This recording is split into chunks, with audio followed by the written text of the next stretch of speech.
아멘.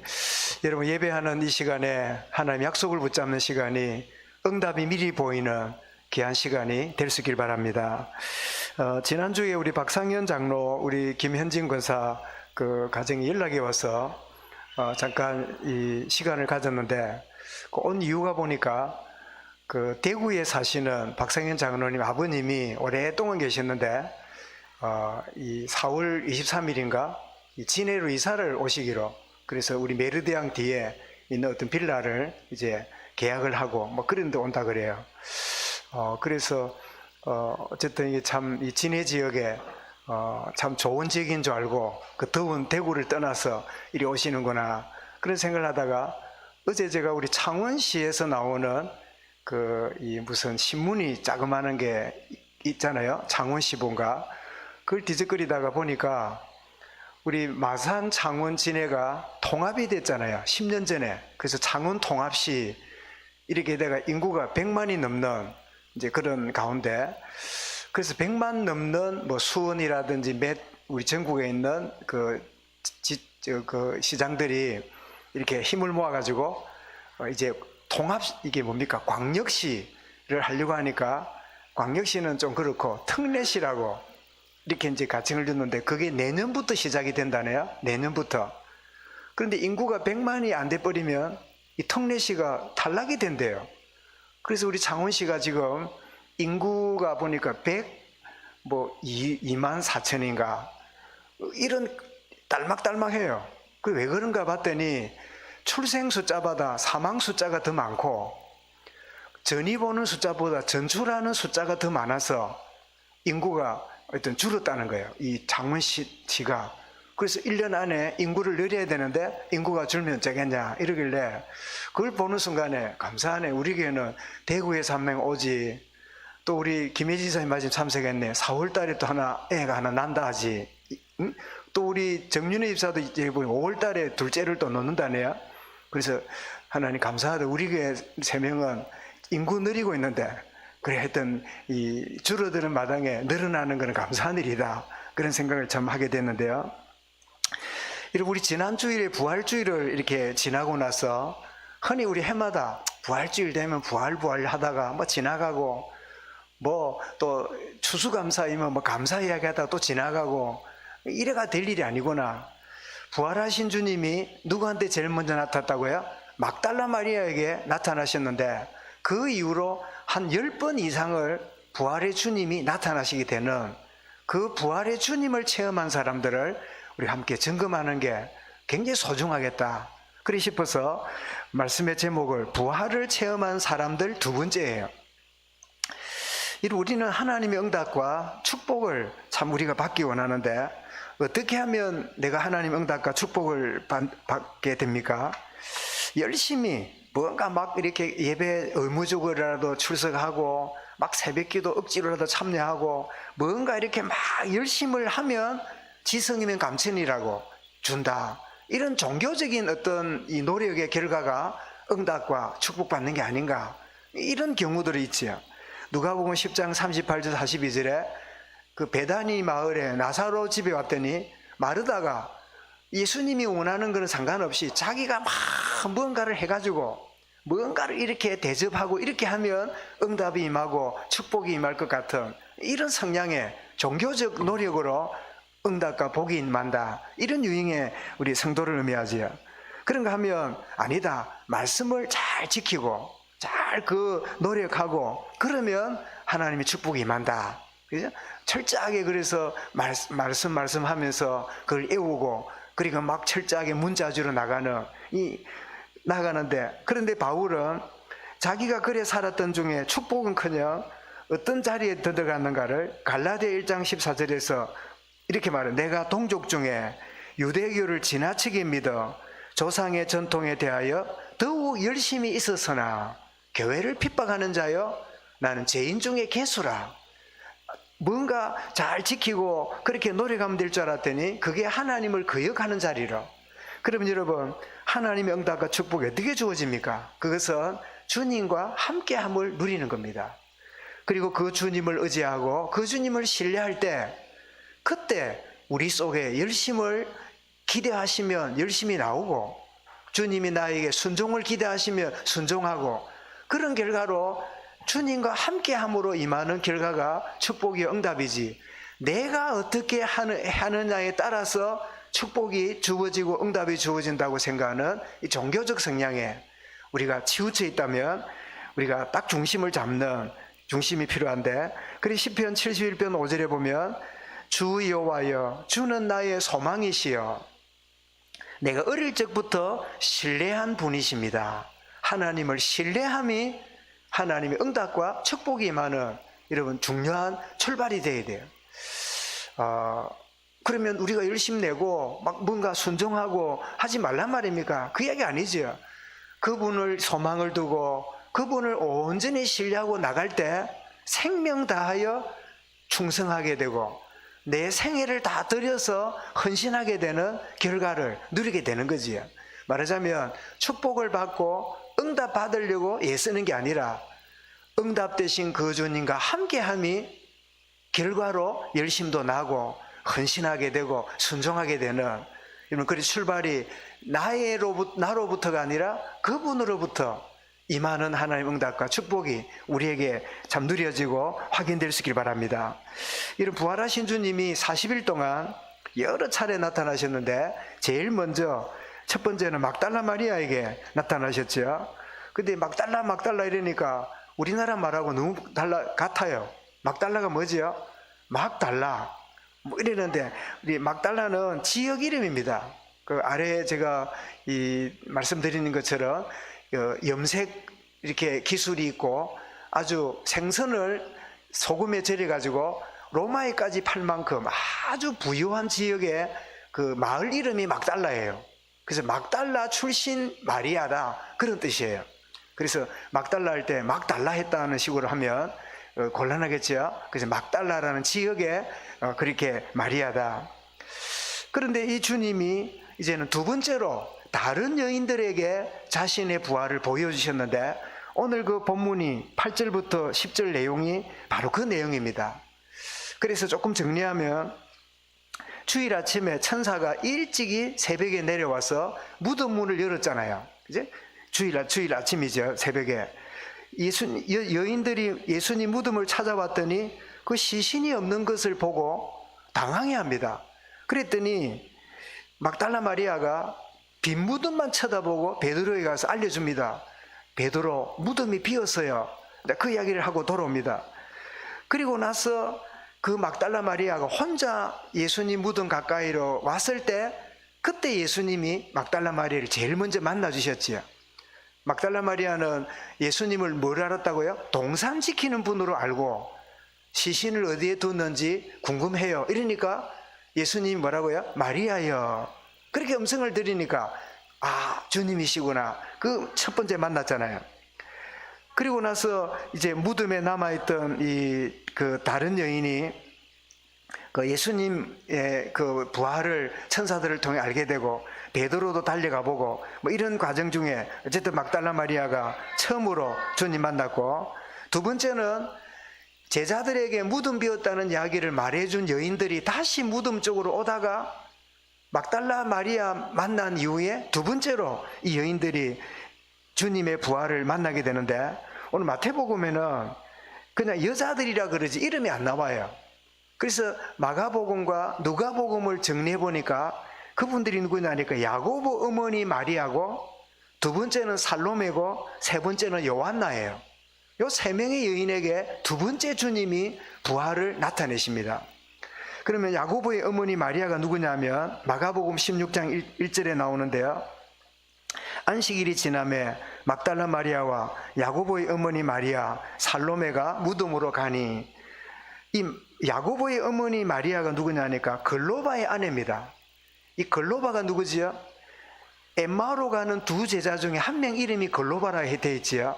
그래서 약간 혼돈스럽긴 하지만 어쨌든 야고보의 어머니 마리아가 글로바라는 남편의 아내인데 십자가 아래에도 있었음을 우리가 요한복음 19장 25절에 이렇게 알 수 있습니다. 그래서 이 야고보의 어머니 마리아에게 나타나셨고, 또 같이 가던 여인이 샬로메인데, 이 살로메의 뜻이 샬롬이라는 뜻이죠. 평안이라는 뜻이죠. 그래서 이 살로메가 누구냐니까 야고보와 요한의 어머니예요. 그런데 이 야고보와 요한의 어머니가 한때는 허영에 빠져가지고 예수님을 찾아와서 이런 부탁을 했지요. 그게 요한복음 20장 20절 21절에 주님, 당신의 나라 임할 때 한 아들은 우편에 한 아들은 좌편에 앉게 해주십시오. 이렇게 아들 잘 되게 해달라고 그 치맛바람의 원조가 누구라고요? 바로 이 여인이었어요. 예수님을 육신적으로 알고 세상적인 정치인으로 알고 그렇게 허영을 부렸던 그 여인이 부활의 주님을 두 번째로 만나는 그 축복을 누리면서 지난날에 내가 예수님을 육신적으로 알았구나. 여러분, 예수 믿는 분 중에요, 육신적으로 잘 되려고 예수 믿는 사람 의외로 많잖아요. 그 살로메가 그런 여인이었어요. 그런가 하면 또 한 여인은 누구냐니까 요한나인데, 요한나의 뜻은 하나님의 은사라는 뜻인데, 이 여인은 특이한 경우입니다. 헤롯 왕 청지기 구서의 아내였어요. 그러니까 누가복음 8장 3절에 보면 그 표현이 나오는데, 헤롯 왕의 청지기 되면 우리나라 지금 같으면 어떤 정도 될까요? 청와대에 이렇게 비서실에 근무한다든지 아니면 경비 이렇게 하는 그런 역할이든지 상당히 귀족 그 관계에 있는데, 이 요한나가 그런 참 귀족이고 좋은 그런 입지에 있지만 예수님의 부활을 경험하는 이 축복의 대상이 바로 요한나였다. 말하자면 이들 모두가 하나같이 부활의 증인으로 쓰임받는데, 예수님 뭐랬습니까? 10절에 그랬죠. 예수께서 이르시되 무수하지 말라. 가서 내 형제에게 갈릴리로 가라 하라. 거기서 나를 보리라. 그래서 모두가 부활의 증인으로 쓰임받는 이 축복을 누리는데, 근데 9절 끝에 보면 여자들이 나아가 그 발을 붙잡고 경배하니, 그 예수님의 발이 아마 그 당시에는 양말을 안 신으니까 부활하신 주님의 발이 어떤 모양일까요? 못자국이 있었겠지요. 보이는 게 이렇게 얼굴 만지기는 민망하고 몸은 다 옷으로 덮여 있는데 유일하게 나타나 있는 부위가 발이었을 텐데, 그 발에 못자국이 있으니까 그 못자국을 보고 부활의 주님이라는 걸 알고 만졌다는 뜻이 되겠지요. 어쨌든 이 부활을 본 여인들이 하나같이 부활의 증인이 되는 24장 9절에 보니까 무덤에서 돌아가 이 모든 것을 사도와 다른 모든 이에게 알리니, 그러면서 10절에 이 여자들은 막달라 마리아와 요한나와 야고보의 모친 마리아와 또 그들과 함께 하던 자들이라, 그렇게 설명을 하고 있습니다. 막달라 마리아에게 먼저 부활을 보여주신 주님이, 두 번째로는 이 여인들에게 주님이 이렇게 보여주셨는데, 또 이제 다음 주에는 세 번째로 부활을 체험한 내용을 나눌 건데, 그런데 여러분, 첫 번째 막달라 마리아에게 주님이 나타나셨고, 그리고 두 번째로 나타난 분은 누구지요? 여자들이지요. 그러면 예수님의 부활을 남자들이 아니고 왜 여자들에게 나타났을까요? 저는 예수님이 주도적으로 하는 일이지 우리가 알겠네 했더니, 제가 어디서 들었는가 읽었는가 아주 재미있는 말을 해요. 물어요. 여러분, 남자가 입이 쌉니까? 여자가 입이 쌉니까? 이렇게 묻더라고. 목사가 싸다니, 쉽게 말하면 누가 이게 말을 잘해요. 이런 포럼 해보면 남자끼리 모이면 나 정치 이야기, 노무현 이런 이야기는 하지 포럼 잘 못해요. 입이 덜 싸서 그래요. 그런데 이 여성들이 모이면요, 좀 이게 말을 하는 게 쉽게 되잖아요. 그래서 예수님이 왜 여자들이 나타나냐? 입이 싸니까. 그래 쉽게 증거하라고. 그런데 또 그 부분 그래요. 여러분, 그 정도가 아닙니다. 아담 하와가 범죄했지만 따져보면 누구부터 시작했지요? 여자가 먼저 실패했잖아요.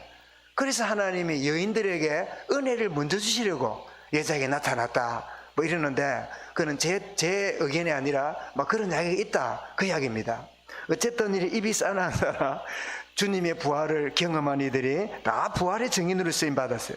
그런데 부활을 체험한 사람들의 특징을 우리가 정리해보면, 이들은 이미 예수님이 그리스도임을 베드로가 고백하고 난 이후에 이분이 그리스도구나, 우리가 기다리던 메시아구나, 이 사실을 깨닫고 알고 있었어요. 마태 16장 16절에 주는 그리스도시여 살아계신 하나님의 아들이십니다. 이 사실 알고 있었지요. 그런데 이 알고 있는 주님이 죽으신 다음에 부활하고 나서야 부활을 체험한 다음에 믿는 것과 아는 것이 하나가 되었어요. 오늘 장로님도 기도했지만 우리가 오랜 신앙생활하던 분들이 자칫하면 부활을 이론적으로 지식적으로 당연한 것으로 막 그렇게 알고 있는 경우들이 꽤 많아요. 저도 그랬고요. 근데 그 부활이 이론이 아니라 단순한 지식이 아니라 그분이 부활하셔서 지금 나와 함께 계신다는 거예요. 내가 알고 있는 그분이 사실적으로 나와 함께 동행하시는. 근데 우리는 이제 주님, 부활의 주님이 우리와 함께 하시는데 내가 평소에 잘 못 느낀다 라고 이렇게 생각할 수 있죠. 그게 여러분 은혜입니다. 부활의 주님이 늘 내게 말이 두근두근 계시면 내가 밥을 먹을 수 있겠습니까? 어디 뭐 사람들한테 말을 한마디 하겠습니까? 이제 그래서 왜 얼마 전에 오래전에 이야기 드렸잖아요. 우리가 합숙훈련을 가면 이 어린이 파트에 지산옥 집사님이 간증을 했어요. 그 간증을 한 게 참 인상 깊게 들었는데 그분이 이제 소명을 받아가지고 목사가 돼서 미국 애틀란타에 목회를 지금 하고 있는데 그분이 이렇게 사역하고 이랬을 때 어린이들 모아가지고 주말마다 어린이 다락방을 이렇게 인도했는데 늘 걱정이 뭐냐니까 버스 다니는 길을 건너가지고 자기 집으로 아이들이 와야 된대요. 그러니까 애들이 오다가 가다가 사고라도 나면 이거 어떡하나 그게 늘 걱정이 되래요. 늘 마음이 걱정이라. 그랬더니 어떤 기도하는 중에 보니까 아이들 하나하나 사이에 천사들이 옆에 앉아서 지켜주는 걸 보고 자기가 걱정을 내려놨대요. 아, 어린아이 하나에게도 천사들이 지키는데 내가 괜히 걱정하고 있구나. 그런 이제 간증하는 거 뭐 들었지요. 그런데 어떤 아이가 이제 새로운 아이들 영접하고 집에 가고 이러는데 지난주 영접한 아이가 와서 말씀을 잘 듣고 간식을 떡 주니까 간식을 안 먹고 앉았대. 간식을 안 먹고. 그래 왜 간식 안 먹냐 이러니까 예수님 간식 먹으면 예수님이 뒤집어 쓰잖아요. 예수님 영접했는데 모셨는데 내가 간식 먹으면 예수님 얼굴이 다 더러워지잖아요. 그런 이야기를 이렇게 하길래 아 얘가 육신적으로 생각하는구나. 그런데 예수님을 모셨다는 거는 분명히 알았지요. 근데 어떤 애는 한 주 지난 다음에 또 오더니 선생님 예수님 내 마음에 모셨는데요 예수님 빼주면 안 돼요. 오늘 예수님을 빼주다니. 그러니까 예수님은 어른이고 나는 애인데 예수님이 낑겨가지고 경상도 말로 얼마나 힘드시겠어요. 그러나 한 일주일 내도록 내가 예수님이 나보다 큰데 얼마나 낑겨가 샀을까. 그래서 내가 빼달라고 그렇게 이야기하는 거예요. 그 이야기를 여러분 들으면 기억날 거예요. 이 아이는 뭔지 몰라도 주님을 영접했다는 건 분명하지요. 근데 여러분 생각해 보세요. 이 아이처럼 예수님 부활의 주님 함께 하니까 간식도 못 먹고 예수님이 나보다 덩치 크니까 끼어있다 생각하고 이런 식으로 의식한다 그러면 우리 얼마나 생활이 불편하겠어요. 그죠? 그리고 미안합니다. 부활의 주님 함께 하는데 내가 샤워라도 하겠습니까? 주님 볼까봐.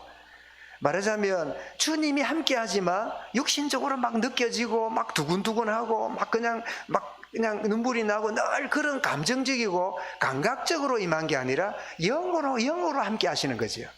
그래서 내가 못 느끼고 내가 때때로 잘 의식하지 못한다 할지라도 부활하신 주님이 예수가 그리스도라는 사실을 아는 제자들에게 부활의 주님 오실 때 그 부활의 주님과 동행하고 있다는 이 믿음으로 주님이 함께함을 내가 느끼고 누리고 있는 거지요. 여러분 이 감각적이지 않고 지식적이지 않는 뛰어넘어 부활의 주님이 나와 지금 함께 계시고 나를 인도하고 계신다. 이것이 우리 속에 여러분 진정으로 확신되고 누려지시길 바랍니다.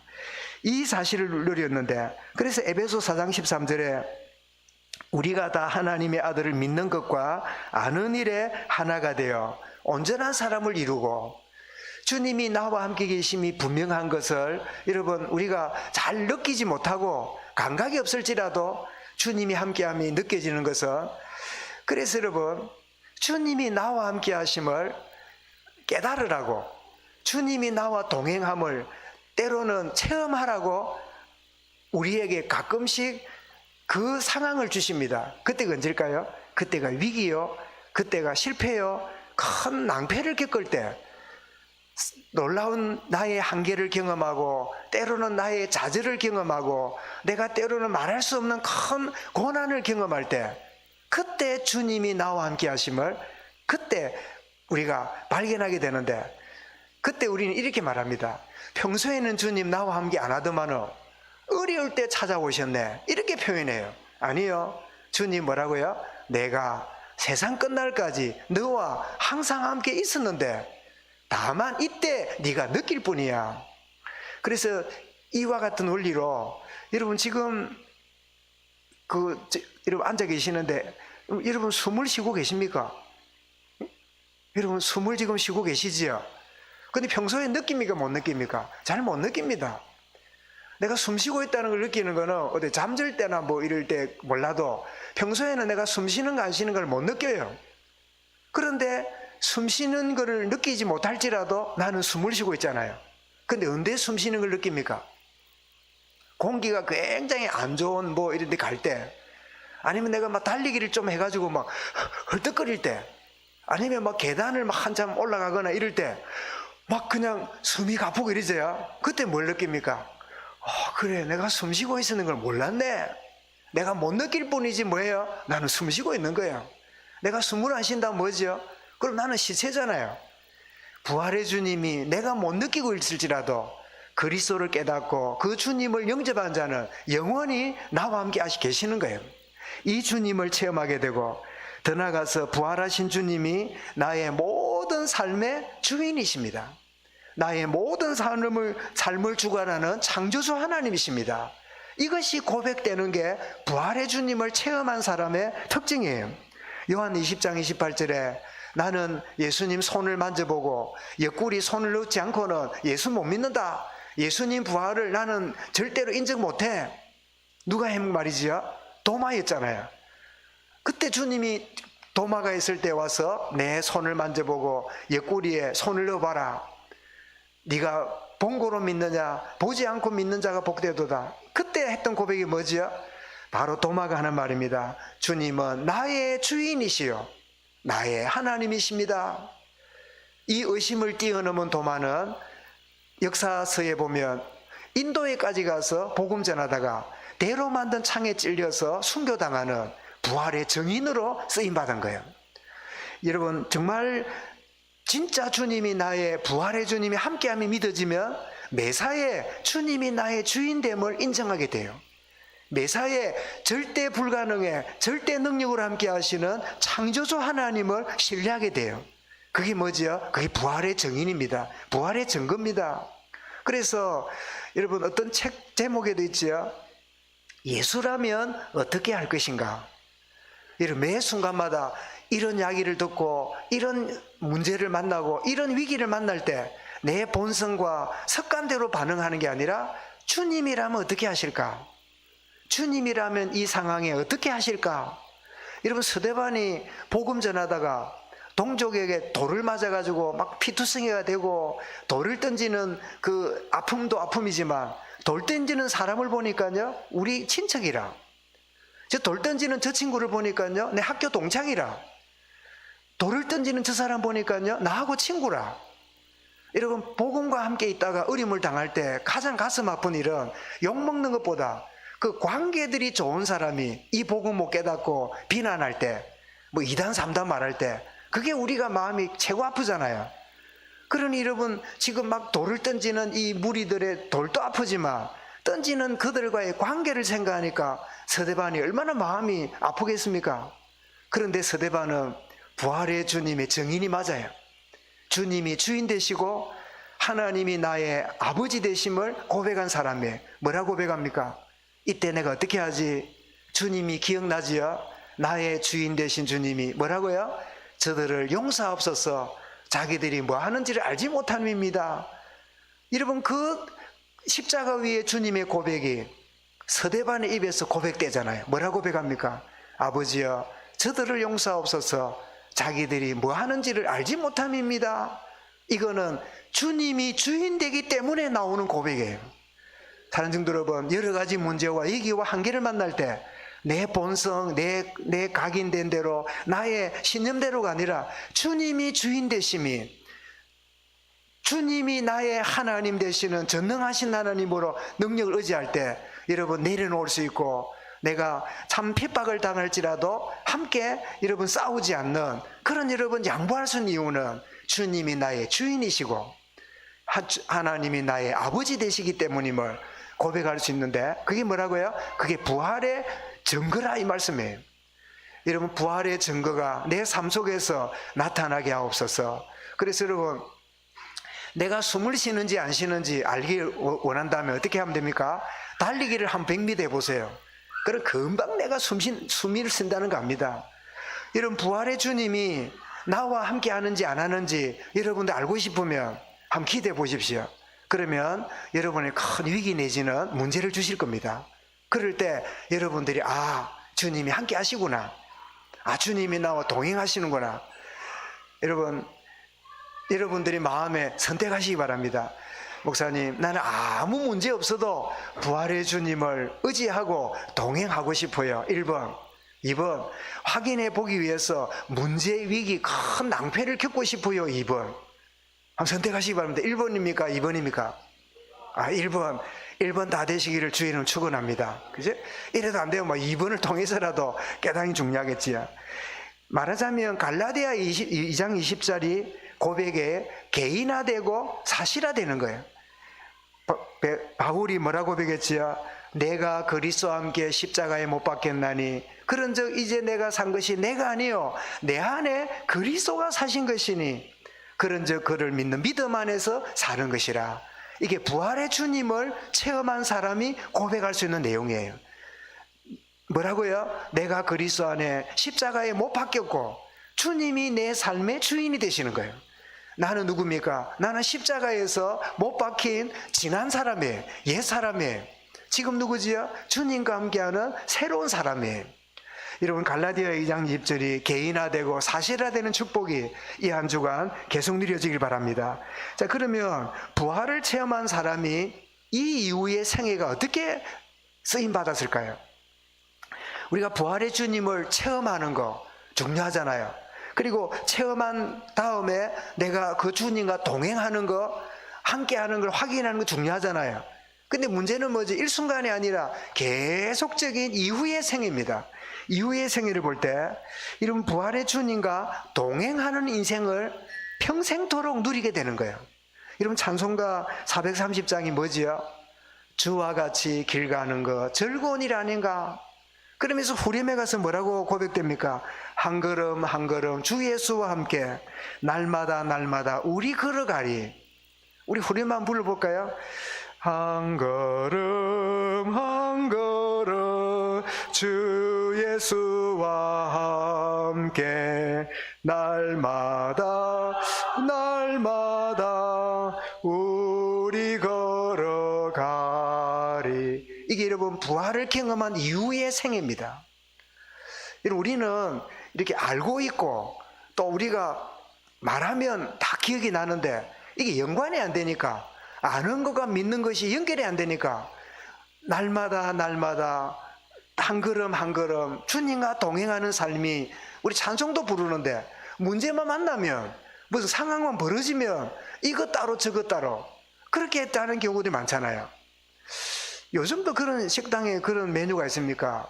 그 따로국밥이라고 그런 메뉴가 있습니까? 나는 그 주도 다 갖다 부어 먹더만 왜 이거 따로 주는지. 그래, 국하고 밥하고 따로 주는데 왜 그런지 모르겠는데 그 따로국밥이지요. 여러분, 신앙에는 따로국밥 되면 안 돼요.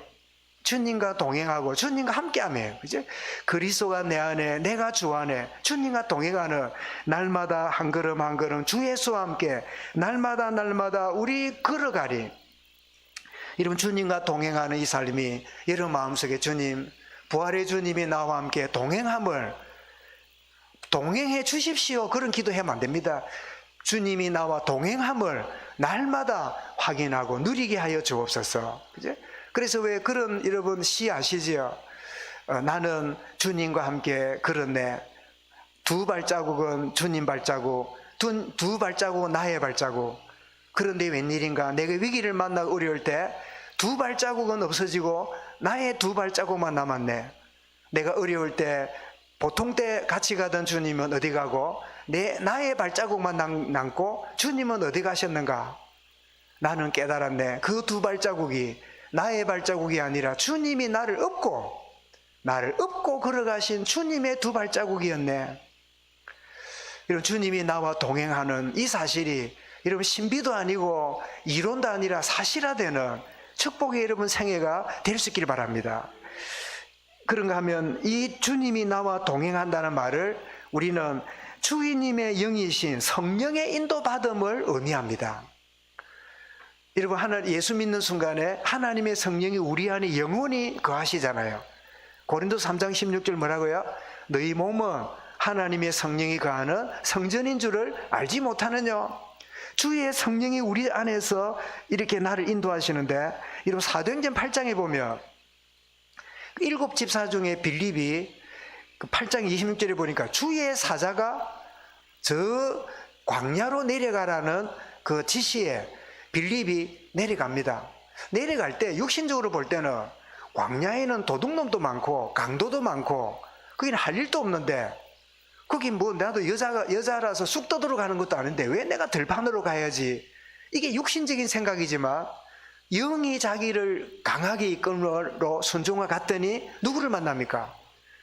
예루살렘에서 종교 행사 마치고 내려와던 이디오피아 내시에 장관이 내려가는데, 장관이 성경을 펴놓고 읽는데 그때 가서 읽는 게 이해가 됩니까? 읽기는 읽는데 무슨 말인지 모르겠습니다. 제가 좀 설명해 드릴게요. 올라와 설명해 주세요. 읽는 본문이 뭐예요? 이사야 53장이라. 그는 순한 영처럼 도수장에 끌려가는 양같이 끌려가서나 순종하여 갔고, 이게 무슨 뜻입니까? 이분이 바로 예수 그리스도신데 우리의 죄악을 다 담당하시는 세상 죄를 지고 온 어린 양으로 우리의 대속자가 되셨는데, 그 주님이 우리의 구원자시고 그분을 영접하면 이 주님, 부활의 주님과 함께 가는 축복을 누리게 됩니다. 장관님, 이 주님을 영접하시겠습니까? 그랬더니 그 말씀을 들은 내시가요, 주님을 기꺼이 영접하는, 거기 내시란 말은 우리식으로 말하면 왕의 음식을 담당하는 굉장히 중요한 이 청와대 아주 왕을 잘 모시는, 대통령을 잘 생명을 보호할 만큼 굉장히 중요한 역할의 그 신하인데, 그 복음 받고 가는데 성경이 뭐라고요? 혼연히 말을 정말 기쁨으로 그가 갔더라, 그런 표현이지요. 그리고 이 39절에는 그런 다음에 주의 영이 빌립을 이끌어 가신지라.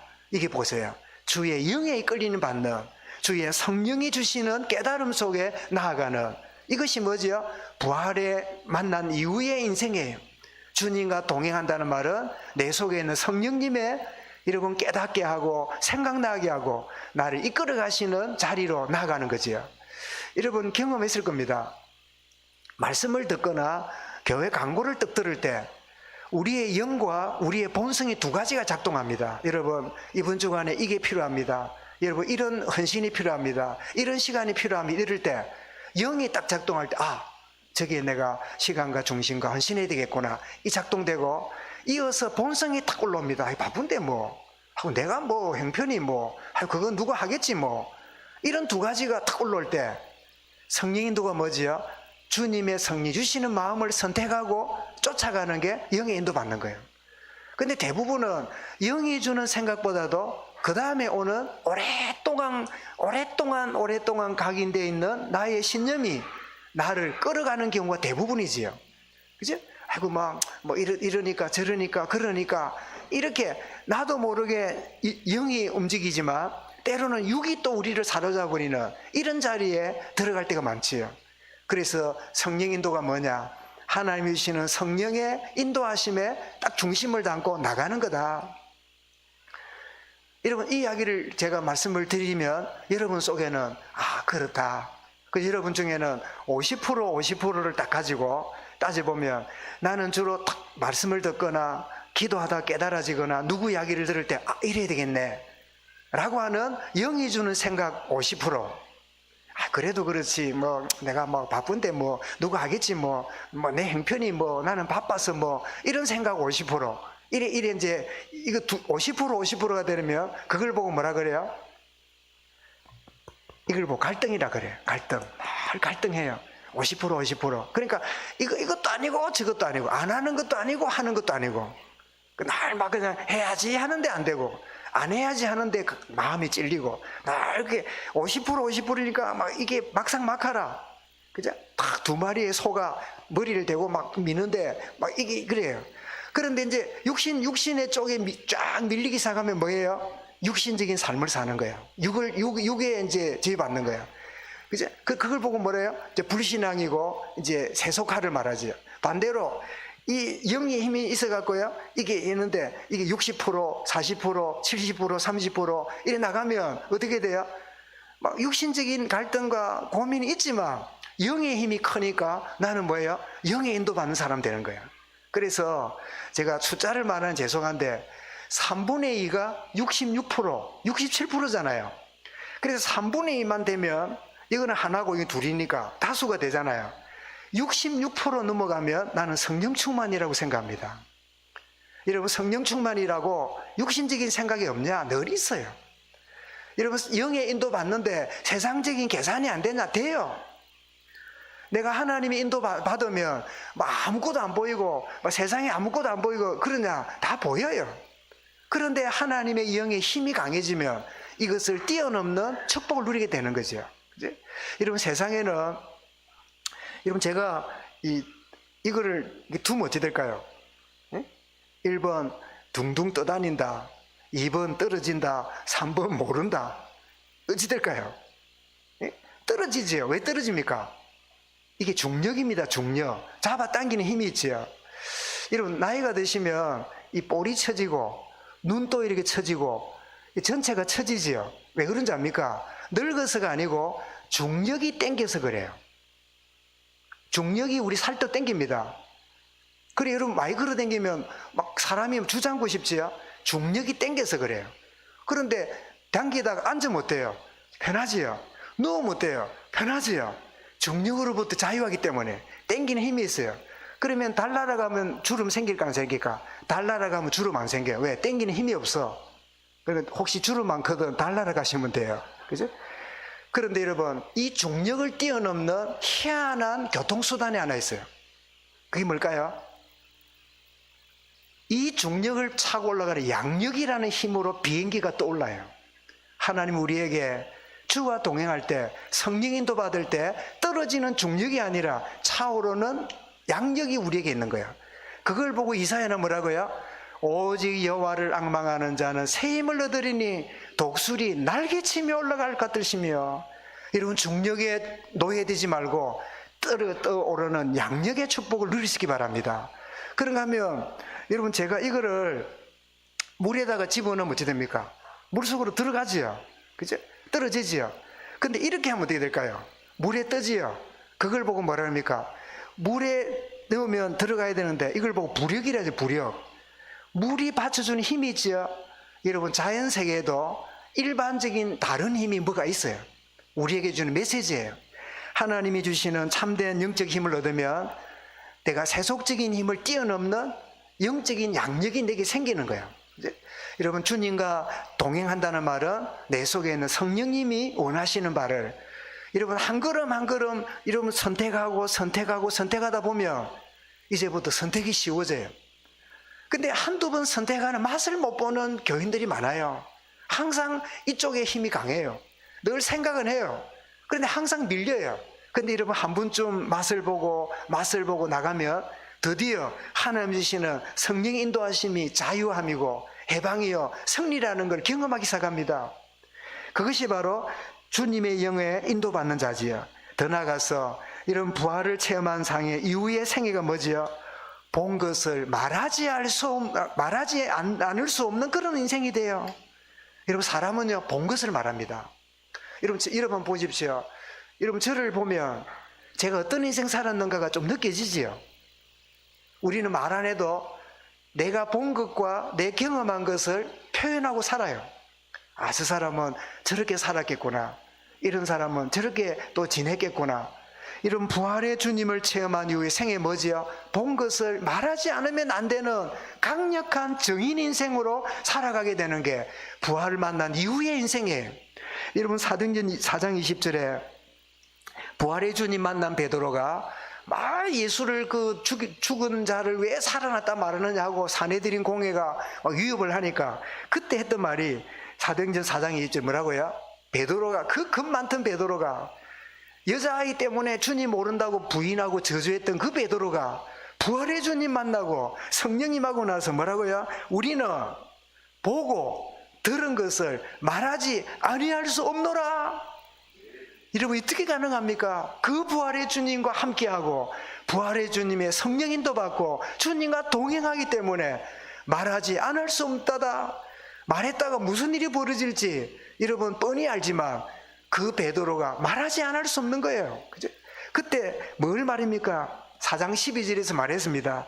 다른 이로서는 구원받을 수 없나니 천하 사람 중에 구원받을 만한 다른 이름을 우리에게 주신 일이 없느니라. 이 말 외에는 내가 더 말할 게 없는 보고 들은 것을 말하는 사람 여러분, 우리는 뭐든지 들었든지 간에 우리는 증인으로 살고 있습니다. 내가 노력 안 해도 나도 모르게 상처받은 사람은 상처를 말하고 섭섭한 사람은 섭섭을 말하고 막 허영에 빠진 사람은 허영을 말하고 뭔가 자기 경험한 것을 막 말하면서 삽니다.